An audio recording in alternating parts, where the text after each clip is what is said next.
David Warner was obviously the match winner there. It probably wasn't his most fluent innings. What do you kind of make of it? Yeah, you're right. You're spot on. I think he struggled a little bit early on. You can probably see that he's not quite up to match sharpness yet. We've done a lot of work in the nets, the last couple of weeks, but he missed one of the practice games with that little niggle that he had. So it just took him a little bit of time to get going. I thought the longer that his innings went on, he started to look a little bit more fluent, but fantastic for him to get that sort of time in the middle in his first international game back. So, so far so good with him. What does that say about him? I mean, you mentioned match sharpness there. What does it say about him to be able to score 89 or whatever he got and still make a really good contribution even though he's not quite there yet? Yeah, I think we all know he's a pretty determined young man.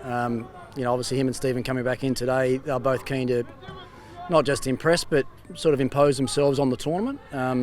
Davey's done that exceptionally well. He'll just keep getting better game after game. There's no doubt about it, So we've got a few little things that we've been sort of talking about, a few little things that we've been working on. But there's nothing better than time in the middle, which is what he's got today. So, chance for him now just to freshen up the next couple of days and make sure he's ready to go for the next challenge. Did you have a word to him this morning? Did you talk about any of those things you've been discussing? I spent a lot of time with him over the last couple of weeks. Just breakfast with him this morning, but that's nothing unusual about that. We as I said, we've had dinner a lot the last couple of weeks, and just general catch up about batting and about cricket and about coming back into a World Cup. And he's been there before. He's done most things in the game, but I think all the guys were just a little bit nervous coming into this game. It's been a long build up, and probably to the point where it almost felt like the boys were ready a couple of weeks ago. So, and I think you can see that by the way that we've been training, and even the way that we started the game today, Stark getting an early wicket and then Camo getting a wicket in his first over as well. The boys are absolutely ready for this tournament, and I think that came across in our play today. It was a tough reception for Dave out here today, a lot of boos and jeers. It's something you can relate to that you had at times playing here. Is that something you've spoken about with him?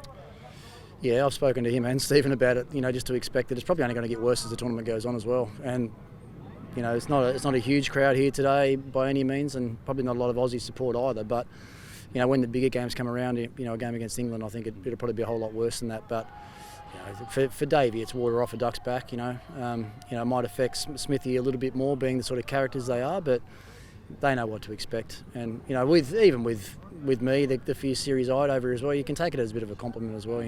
They boo the best players in each team, so they're well aware of what's going to happen. But and that just makes them a little bit hungrier, I think. Can it help someone like him as well? Like when your concentration's maybe lapsing a little bit, you're kind of always engaged with the kind of fans around you. Could it make him a better batter in a sense?